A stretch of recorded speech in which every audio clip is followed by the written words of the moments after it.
একদিন বাঘ আর শিয়াল গভীর জঙ্গলে বসেছিল। সকালবেলা বাঘ খুব কাঁপছিল। শিয়াল ভীত হয়ে তার পাশে এসে জিজ্ঞেস করল, বন্ধু, তুমি এত ভীত কেন? বাঘ আত্মবিশ্বাসহীনভাবে উত্তর দিল, আমি শিকার করতে অসমর্থ হলাম, আমি আর শিকার করতে পারছি না। এই জঙ্গলে অনেক শিকারীরা আছে। শিয়াল লেজ গুটিয়ে বলল, আর বলল, বন্ধু, আমি তোমার সাথে একটি চুক্তি করতে চাই। তুমি আমার সাথে থাকবে, আমি তোমাকে শিখিয়ে দেব কিভাবে তুমি শিকার করতে পারো। বাঘ অবাক হয়ে উত্তর দিল, আচ্ছা ঠিক আছে।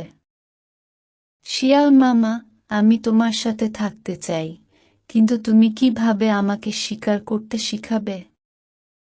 শিয়াল হাসতে হাসতে বলল, বন্ধু, একটি শিকারীর কাছে ভীত থাকতে হলে সবচেয়ে গুরুত্বপূর্ণ বৈশিষ্ট্য হল মৌখিকতা, এবং আমি তোমাকে সেই কাজটি শিখাব।